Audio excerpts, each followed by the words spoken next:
Alright, what's going on, guys? Trev back again, here to bring you another video. This one's going to be doing my review for the Season 2 premiere of AMC's Fear the Walking Dead, Episode 1. The premiere is called Monster.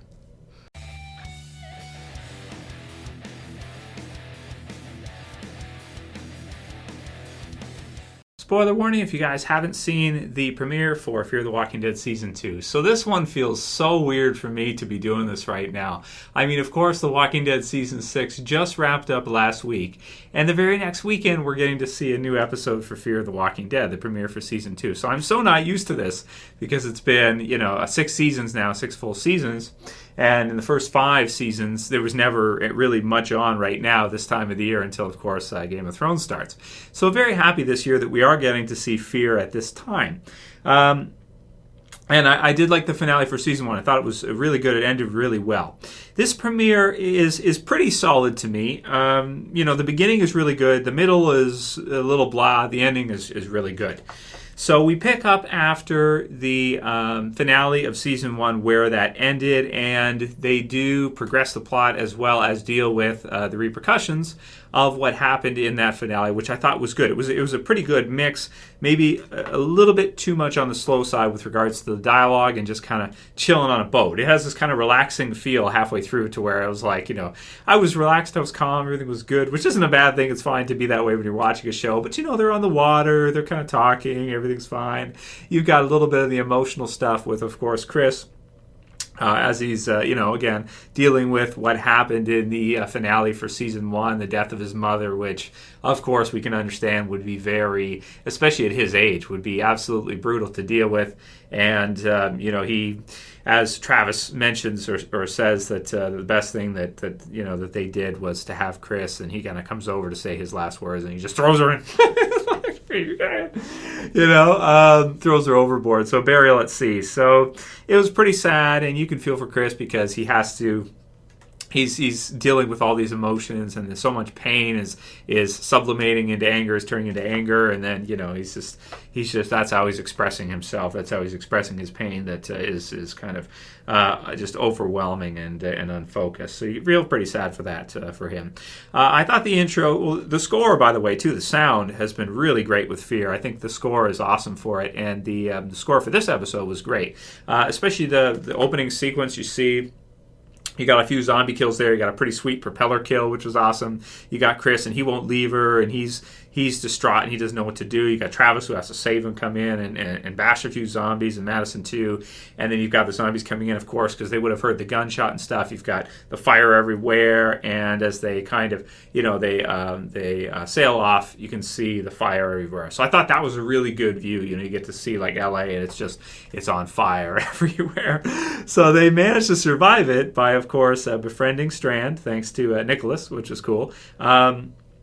And now they're out in the ocean on a boat sailing, and things aren't quite 100% relaxed. You've got some new things happening, so let's go through it little bit by little. So we start off the episode. We've got all that stuff I just talked about. The fire. We got roll credits, cool sound, that was good, and then we go through and we've got Strand. So pretty quickly early on, we see another group of survivors that currently that are stranded out in the middle of nowhere, it seems, and pretty much have no chance of survival, probably way too far to swim, and no rescue coming. Here on the radio, there's nobody coming. That's it. Strand decides to leave him. So you get into this, this situation where you have Travis, of course, and Madison, and Nicholas, and Alycia, and the rest of they think they should save them. Daniel he's not included, but he probably wouldn't care. Strand's like, no, we don't have any food. We don't have any supplies. And, I saved all of you. I filled my mercy quota. So I like that. I thought that was good that he kind of talked about, I don't have to feel guilty. I saved you guys. It's cool. I've helped out enough people. I'm good. Let's get out of here. So you have kind of some, some kind of the beginning of the clashing of the group. I mean, you have a lot of, this is an interesting makeup of characters in this group. You have Travis, Madison, and kind of their Chris with the extended, family and everything, Alycia, Nick, and all of them. So you have the family unit there, which, is all kind of like one little group within the group. And then you have Ophelia who's in there, and Daniel who's protecting his daughter, and he has very different ideas on how to handle the situation in the zombie apocalypse. And in addition, you have Strand, who is, he is a really, really fun character. He is far, he's just beyond his the way he sees things, is far beyond where all the other characters are at, and his decisions are really smart. He's almost like a character that has experienced this or has an idea of what is going to be happening in the zombie apocalypse, and he kind of has some inside info because he's so smart, and he realizes that they're about to enter a type of society with extreme scarcity, with people that are going to be killing each other for stuff and just doing whatever they have to do in order to survive, anything to survive. So to see them all kind of how they rub off on each other and how they kind of interact is a lot of fun. I thought that was pretty good.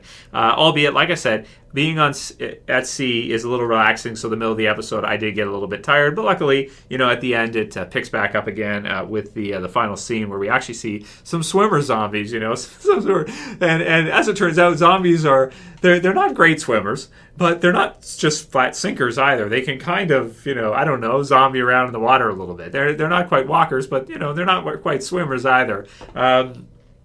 They can't do the breaststroke, but they can kind of, they can kind of muddle around in the water a bit, so to speak, which I thought was pretty cool because that's something new that we haven't ever experienced before, we haven't ever seen before, even in any of the zombie movies that I can think of. I can't remember like any water zombie sequences, so that was cool to see at the end. Some new stuff there with that. You've got the boat that's turned over. It seems to have a bunch of holes in the side, so that someone come by that thing with a freaking machine gun turret or something, like take that thing down, boom, boom, all the way down, and you have Nick who grabs, it seems like the log from that, which is pretty cool, as well as a bunch of zombies in and around, which is fun too. That I was always thinking, like, would zombies be more of a threat on ground, or would they be more a threat in the water? And on ground they're slow, they're walkers, they're not runners. But in the water, I always kind of, thought about that and whether or not they would be more of a threat or less of a threat. Because the thing is, in water, you can't move as fast either as you can on land. But it's like it's proportional. Like on land, you could run when they can walk kind of at a fast pace, maybe push each other a little bit and get going a little bit in a herd, right? In the water, you can swim, or at least you should be able to swim pretty fast if you want to survive in the CA in the water out setting sail. But then again, they are proportionally slower too, so they can kind of muck around, but they're not going to be winning any gold medals in the Olympics for swimming, right? So that was cool. I really liked the end. And okay, let's talk about the Alycia part. So you've got her, and she's talking on the radio. And this was, for me, I was like, oh, drone, because in the Walking Dead comic book series, I found this shirt. It was like in my bed. I haven't worn it in like years. I just found it. It's cool. I used to wear this all the time when I make videos on the channel. You guys have been here a long time. You know that. And so she's talking on the radio with this Jack guy. Or kid, I guess. He doesn't sound that old. And, okay, so I got so many, kind of like, oh, this has so been done before. This is like Simpsons did it, right? It's like we have seen the radio communication thing in the comics twice, and in the original Walking Dead once, where Rick's going crazy. And just recently in the comic book series too, like not that long ago, like Eugene's on the radio and stuff, and I won't spoil anything in the comic book series, but it's going on. And I thought to myself, I'm like, can't they think of anything else? But it's like, well, I guess in the zombie apocalypse, there's only so many ways you can communicate, and to serve the plot, I guess we have to give it to them. It's like, well, how else are they going to talk to people? And she's sitting there, and on the boat and stuff, and has nothing to do. And it's kind of like how Carl always leaves the house when he's younger and stuff. It gets into mischief, it gets into trouble. Stay in the house, Carl. Alycia, turn off the radio. So you have the part where Strand finds out about it, and Strand gets mad, and That I did like. That was a pretty good sequence because he realizes the gravity of what she's done and how bad it is in a zombie apocalypse, and that not only are they not contributing, but she could potentially hurt them pretty bad if that person is part of that crew that had taken out the other ship. So we're going to see pretty soon if the one that's coming up in the second episode is, which we'll talk about in the predictions video later. So, but I did like the scene where, and this is like the beginning of something in season 2. You can start to see just the start of a kind of a battle for group dominance. And this happens all the time with people in group psychology. But you have Strand who's like, "What did you do?" Ready to ream her out. And Trav's like, "Wait a minute. Wait a minute, and then you get like, who's alpha, right? You like Strand is like, and then Travis is like, okay, maybe not. It is your boat. And he's like, 3 rules. It's my boat. It's my boat. I'm alpha. It's like, okay, guys, release, calm down. It's cool. But he hasn't slept for a few days, so I guess we have to forgive him for that. But I did like that scene because is the start of potentially a Rick Shane situation or a battle for top dog in this group. And we'll see if Strand and it's like if the others can come up to speed with Strand and kind of see where his psychology, his philosophy, the way he sees the world. He is an insider almost. He's like a viewer that has seen The Walking Dead, now in fear of The Walking Dead. And, he's got a pretty impressive boat and some pretty good stuff. So I like Strand a lot, man. I wouldn't necessarily say he's a good guy in the same way I wouldn't say Daniel is a good guy. But I really like the two characters, even though they're not, 100%, regular good guy characters. They're a lot of fun and pretty dynamic and very, I want to say down to earth. I mean, there's lots of people out there, entrepreneurs like like Strand, that would be pretty mean sons of bitches in a zombie apocalypse because they just have such a way of viewing the world, just such an interesting way. He talks about value with Nick and stuff. Nick, like, what are we doing here? And he said, Strand says, like, existentially. I'm an ass at that. I thought that was a great line. Like, what do you mean? Like, existentially? What are we doing? Like what is the meaning of life? Why are we here? What are we doing? I like that. I thought that was pretty funny from Strand. He's just his relationship with Nick and the way he sees Nicholas is also pretty fun. And I like that he sees possible potential for Nicholas because he knows that Nicholas is fearless, or he knows that Nicholas has been through a lot of hardship. And hardship can harden you. So it's something where he's got this thing, and maybe he thinks he can also control him, and that and so he likes Nicholas. I just really like that dynamic. I think it's great. I love Daniel and how Madison and him are talking about watching Strand and what are you gonna do? Can we trust him? Are we really going to San Diego? Where are we going? Yeah, it's interesting. So the group dynamic is good. I like that quite a bit. And, you can definitely understand where Chris is at. You can definitely understand where all the different characters are at. So I thought that was all good. And Alycia kind of potentially getting them into some trouble coming up. We'll see. So, good stuff, man. I did like all of that, and there was talk of Hawaii, and I was like, oh, yeah, you should go to Hawaii, man. I think that'd be cool. It's zombie apocalypse to see. So the ending of the episode was pretty exciting as well, too. So, I thought that's pretty much all I want to say for the premiere. It was an okay premiere. They showed up is what they did. I think this premiere is a bit like, like being sick and showing up to work. It's like, you're not going to blow anybody away. You show up to work sick. It's like, yeah, I'm here. What's up? Hey, guys, I Fear the Walking Dead season 2. I'm here. What's going on? I got my premiere for you. I'm not gonna kick the shit out of any. I'm not gonna, beat the crap out of you and make you think this is like the best show ever and better than Walking Dead. No, but what's up? I'm here. It's it's all good.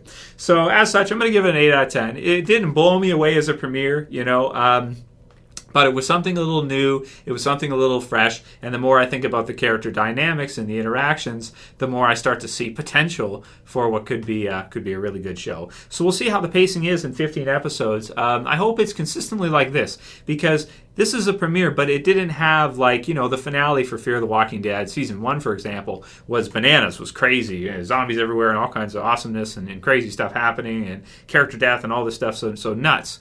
So I hope, even though we're doing 15 episodes this season, we still get to see some episodes like that. This premiere was not like that. It was not like the finale for season 1. That's still, I would say, definitely the best episode for me for Fear the Walking Dead so far. But this one was cool. It had its own unique angle. It certainly felt a lot different from the original Walking Dead that we're used to. And I appreciate that AMC's showing up, man. I appreciate that. I don't think we can be too picky. It's like, let's see. Nothing or Fear the Walking Dead season 2. Nothing or Fear the I'll take it. I'll take it. Take what you can get when there's not much else on. I'll take it.